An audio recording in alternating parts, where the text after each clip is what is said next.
1 million de dollars a disparu dans la terre, englouti par une coupe qui n'a livré que de l'argile grise inutile. 8 semaines brutales se sont écoulées sans qu'une seule once d'or n'apparaisse sur la balance, tandis que le tableau blanc du bureau de Rick Ness se moquait toujours de lui, avec le même chiffre qu'il avait promis au début de la saison 1811.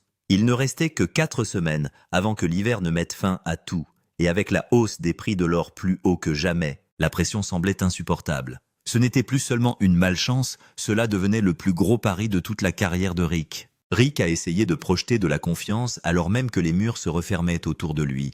Il se tenait devant son équipage et insistait sur le fait que l'or était toujours là, enfoui quelque part sous leurs pieds, attendant d'être retrouvé. Il leur a dit que leur scepticisme disparaîtrait une fois qu'ils auraient atteint le fond et a prouvé que tout le monde avait tort. Mais la confiance est facile à exprimer à haute voix lorsque les machines sont encore en marche, bien plus difficile lorsque chaque jour qui passe brûle de l'argent et n'apporte rien en retour. Le pari avait un nom, Valhalla. Rick a ouvert la toute nouvelle coupe en pensant que cela pourrait complètement sauver la saison, mais il savait dès le début que c'était un pari de l'entreprise.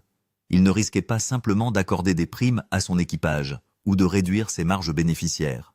Si cette réduction échouait, les dégâts financiers pourraient paralyser l'ensemble de l'opération. Le travail requis pour atteindre l'or était énorme. Plus de 150 pieds de morse-terrain ont dû être enlevés avant qu'un seul seau de terre potentiel puisse être touché. Les excavatrices ont rongé le sol du lever au coucher du soleil, tandis que les camions de roche effectuaient des boucles sans fin pour transporter les déchets jusqu'au tas de décharges grandissants. Le carburant disparaissait d'heure en heure, les chèques de paie continuaient d'être envoyés, et toujours pas une seule once d'or ne revenait. Semaine après semaine, la fosse devenait plus profonde et plus chère. D'énormes tas de terre s'élevaient plus haut que les machines mêmes qui les créaient, devenant des monuments de tout ce que Rick avait déjà investi. Chaque journée se terminait par la même réalité frustrante, la couche salariale restait juste un peu plus profonde. Rick n'arrêtait pas de se dire qu'ils étaient insuffisamment proches pour justifier de pousser plus fort. Il parcourait constamment la coupe étudiant chaque centimètre de progrès.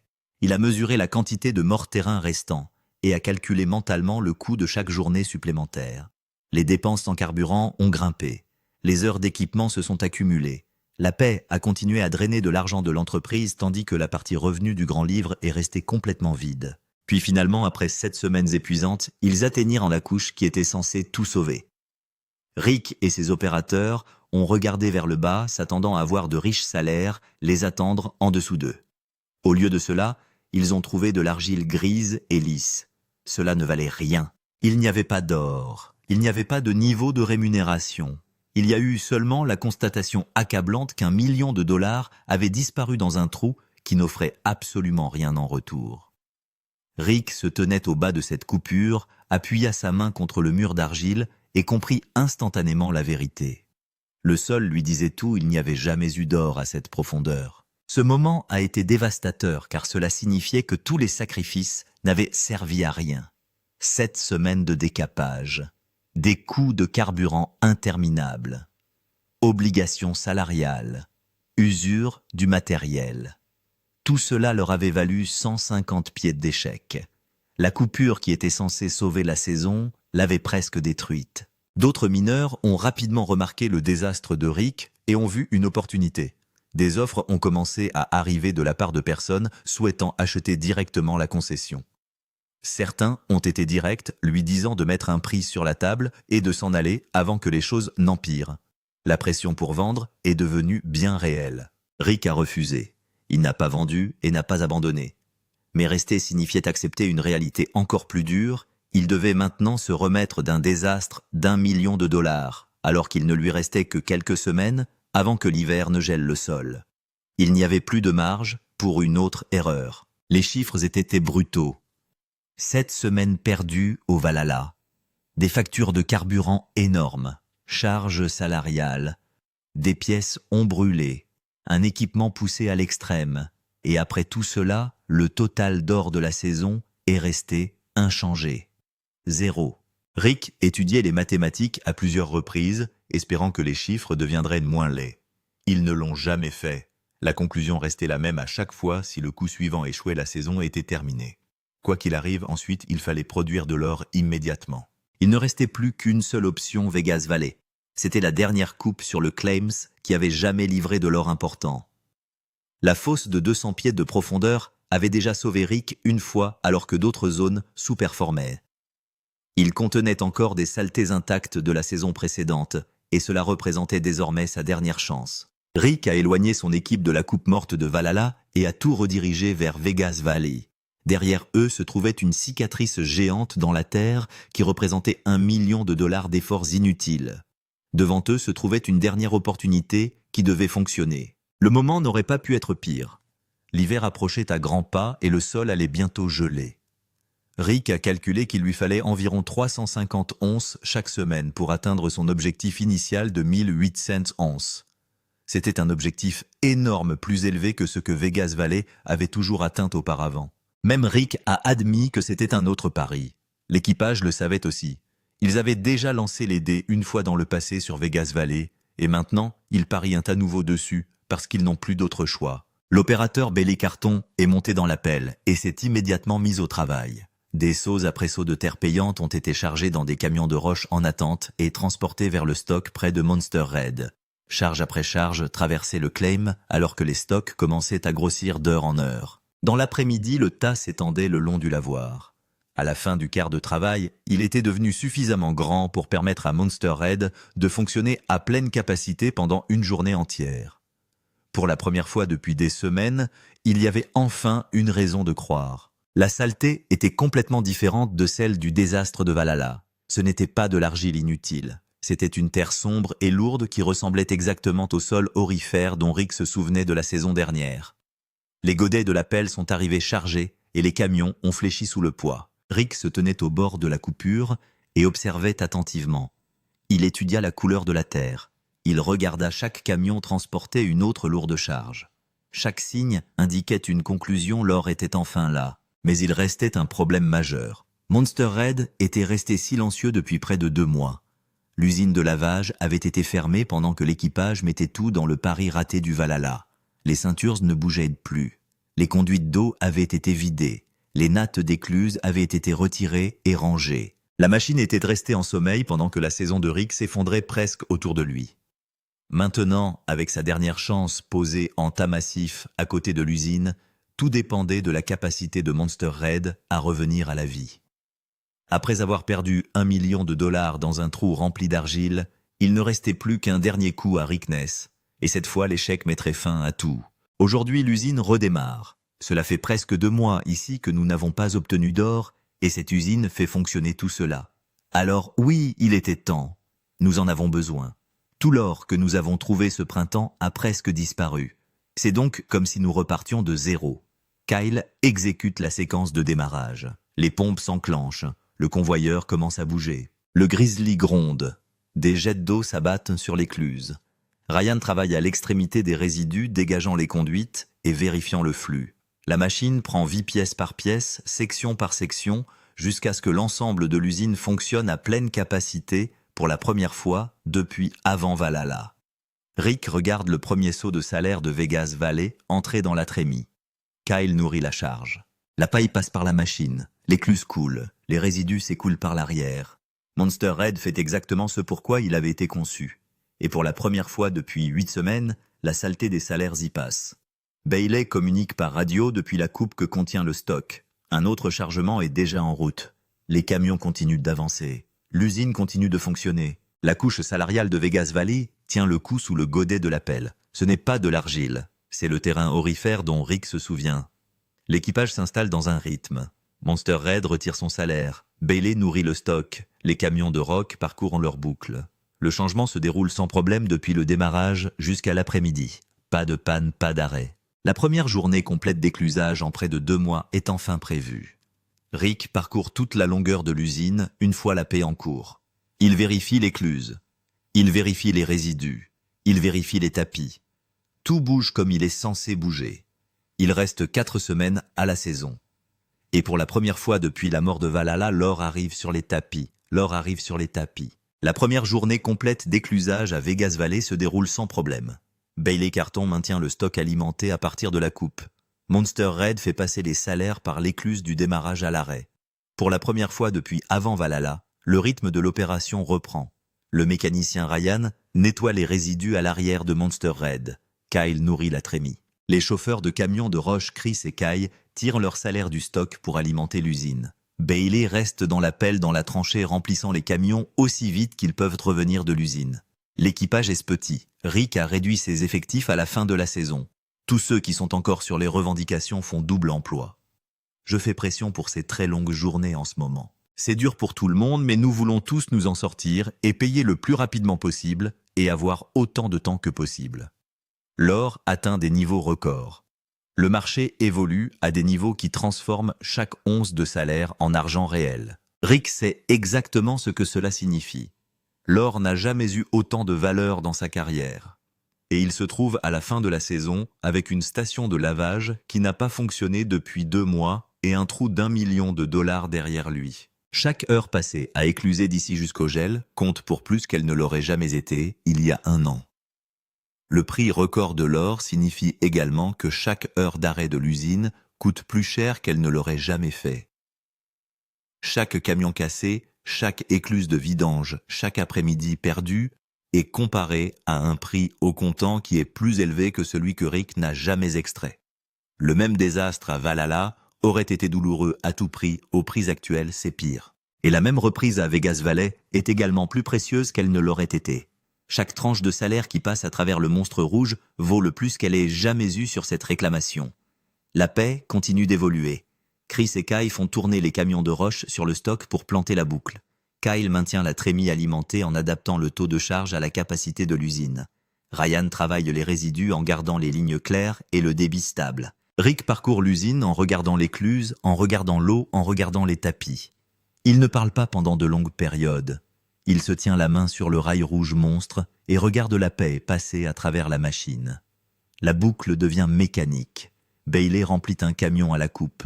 Chris ou Kyle le transporte jusqu'au stock. Kyle le met dans la trémie monstre rouge et le fait passer. Ryan nettoie les résidus à l'arrière. Puis un autre camion arrive. Le cycle se répète heure après heure tout au long du quart de travail. La paix continue de passer du trou de 200 pieds de profondeur dans le sol aux écluses de l'usine. Les tapis commencent à charger une couche sombre de concentré accumulée dans les passages d'écluses. L'or est là-dedans. Ils ne seront pas comptabilisés jusqu'à ce que l'usine soit détruite pour être nettoyée. Mais c'est là. Chaque minute où l'usine tourne, c'est plus de poids sur les tapis, plus de concentration dans la capture, plus de dollars potentiels pour une saison qui n'a été que de l'encre rouge depuis Valhalla. À la fin du 2e jour, les tapis sont chargés. L'or s'accumule dans les écluses. L'usine ne s'est pas arrêtée, sauf pour les changements d'équipe. Monster Red produit à nouveau. La saison qui a passé 2 mois figée bouge enfin. Rick parcourt l'usine à la fin de son quart de travail. Il vérifie l'écluse. Il vérifie la prise. Il vérifie les résidus qui sortent par l'arrière. Les salaires sont restés intacts depuis le démarrage de l'usine. L'équipage a progressé pour la première fois depuis 8 semaines. Il y a du véritable or au fond du monstre rouge qui attend d'être pesé. Ensuite, la radio coupe une note rapide avant que les roues ne se détachent, appuyer sur s'abonner et sonner la cloche. La prochaine partie de cette saison arrive donc dans le fil d'actualité. La seconde fois, il revient aux 2 camions coupés 2 jours après le début de la course dans la vallée de Vegas. Le premier appel radio arrive de Kyle, un pneu crevé sur son camion de roche. Pas un petit bémol, une éruption complète qui met le camion complètement hors service. Ryan, tu en as une copie? Ouais, je l'ai eu. Mon pneu est crevé. Nous devons acheter un nouveau pneu. Kay sort de la plateforme handicapée. Il reste un camion de roche de rechange en état de marche sur le claim.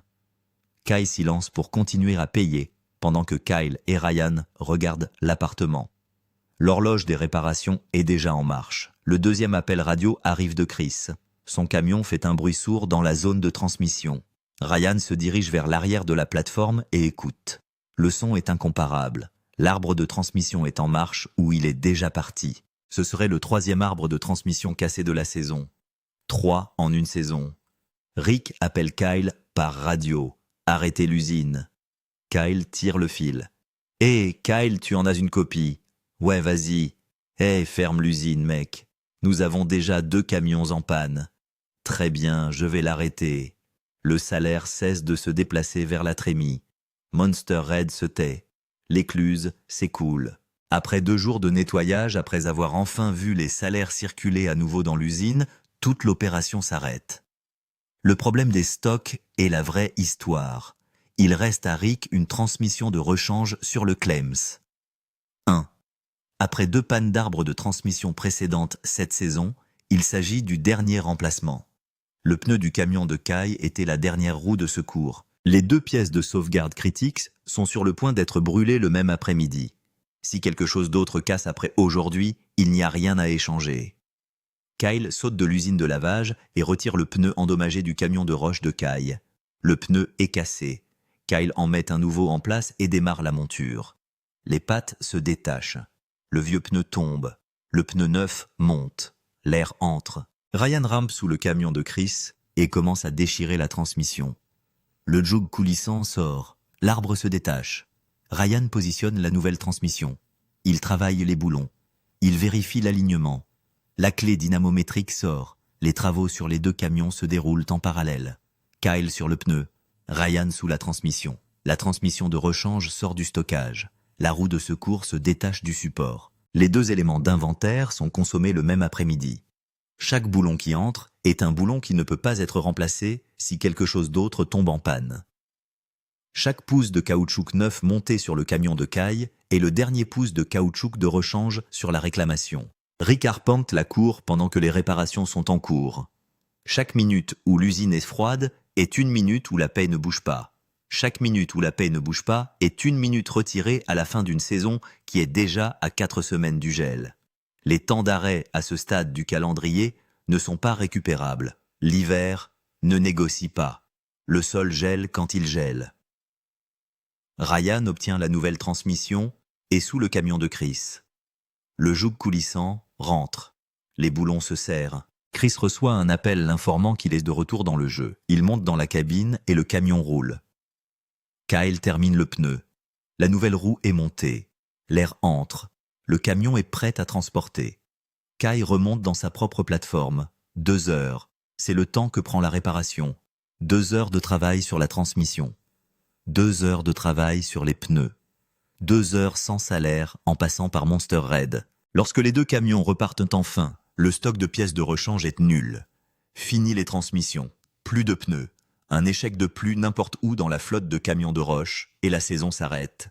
L'usine redémarre. Monster Red s'allume pour la 2e fois en 1 semaine. Kyle saute dans le chargeur et commence à alimenter la trémie. Il faut vraiment se resserrer et être prudent pour le reste de la saison. Sinon, notre chance à 1800 n'aura pas lieu. Malheureusement, c'est 2 heures de taureau.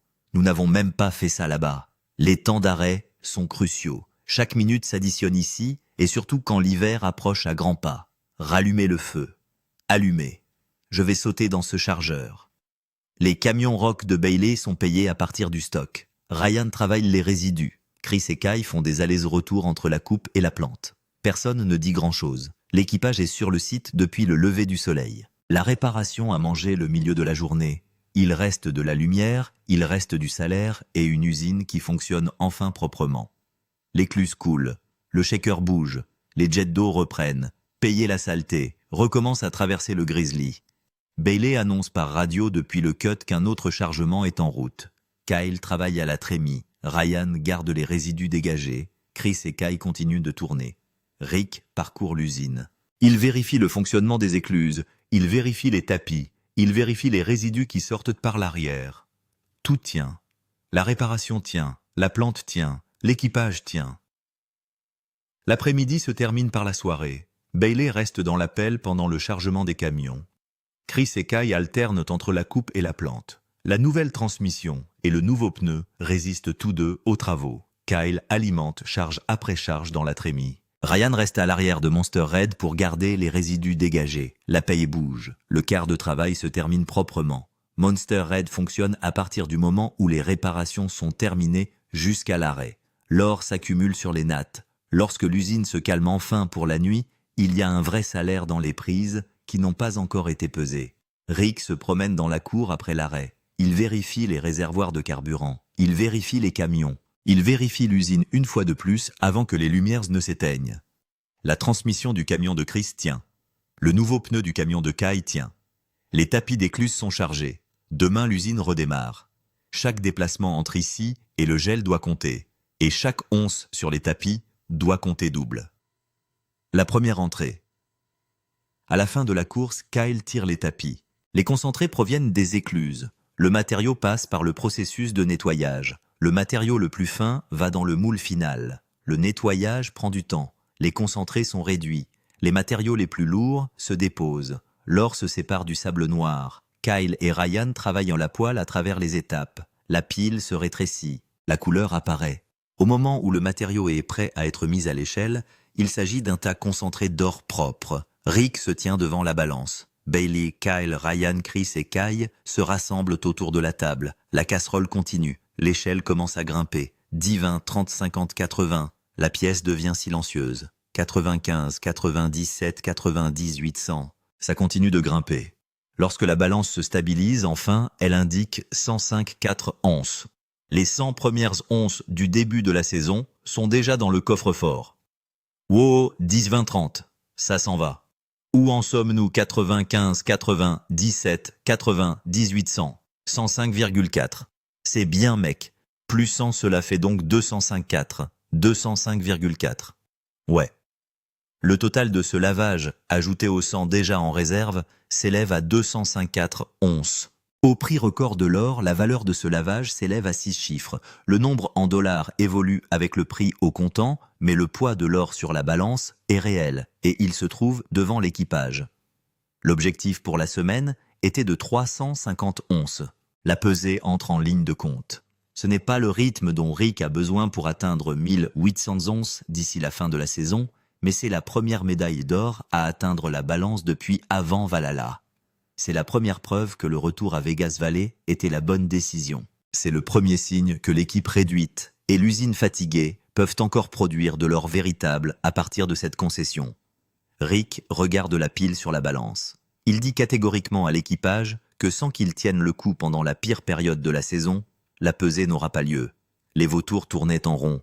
Les offres d'achat du claim s'étaient réelles. Le Valhalla Million était déjà parti. Aucun membre de l'équipage n'a marché. Tous sont restés. L'or sur la balance en est le résultat direct. Bailey, Kyle, Ryan, Chris et Kai se tiennent autour de la balance. Personne ne fait encore la fête. La saison n'est pas sauvegardée. La semaine de 350 onces n'a pas eu lieu, mais 205,4 onces sont réelles. C'est dans le coffre-fort. C'est une rémunération et c'est la première vraie réponse à la question de savoir si Vegas Valley peut supporter la saison du gel. Le calcul de 1800 onces. Le total de la saison après la pesée s'élève à 643,84 onces. L'objectif est de 1800.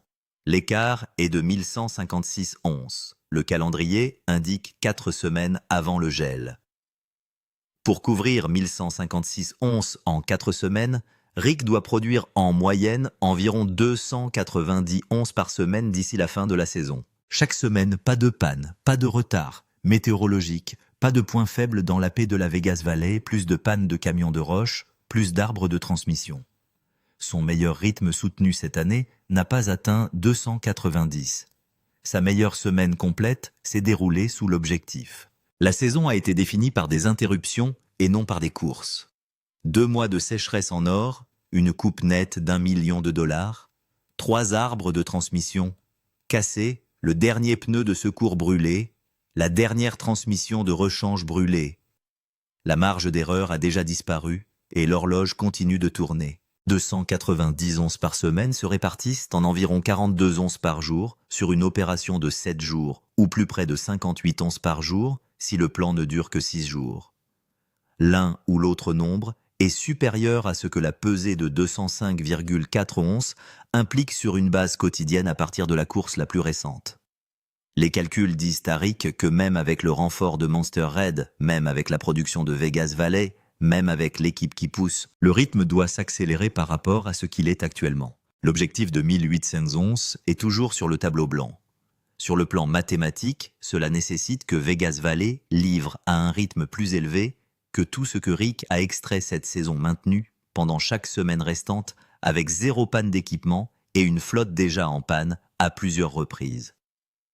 Le côté dollar de l'histoire va dans une direction différente. L'or atteint des niveaux records. Chaque once que Rick retire de Vegas Valley au cours des 4 semaines restantes vaut nettement plus que la même once n'aurait valé il y a un an. Une saison qui n'est pas à la hauteur en termes d'onces peut quand même se retrouver à une place très différente en termes de dollars. Tant que Rick fait fonctionner Monster Red et que Vegas Valley résiste sous l'appel, Rick le confie directement à l'équipe. Il sait que le chiffre de 1008 cents est exagéré. Il sait également que Bailey, Kyle, Ryan, Chris et Kai sont la seule raison pour laquelle l'or atteint la balance. Il leur dit qu'il va continuer à pousser pour 1008 cents jusqu'à ce que Freeze Up lui retire la décision. Le tableau blanc indique toujours 1800. Le total de la saison est de 643,84. Le calendrier indique 4 semaines et Monster Red est actuellement en cours d'exécution. Il reste 4 semaines. Holding de la vallée de Vegas. Monster Red de retour en ligne. 0 pièce de rechange. Un écart de 1156 onces entre l'endroit où se situe la saison et celui que Rick dit qu'il doit l'être. Le tableau blanc indique toujours 1008 cents. Le coffre-fort contient 643,84. Le calendrier continue d'avancer. Que se passe-t-il dans la dernière ligne droite? Que l'usine reste en activité et que les salaires continuent de fonctionner, que Bailey, Kyle, Ryan, Chris et Kai puissent maintenir l'exploitation sur pied, que le nombre sur le tableau blanc s'approche de 1800 est le dernier chapitre de cette saison. Déposez une prédiction dans les commentaires. Rick atteint-il 1800 ou ce retour échoue-t-il? Cliquez sur la vidéo à l'écran dès maintenant pour savoir ce qui se passe ensuite sur The Claim.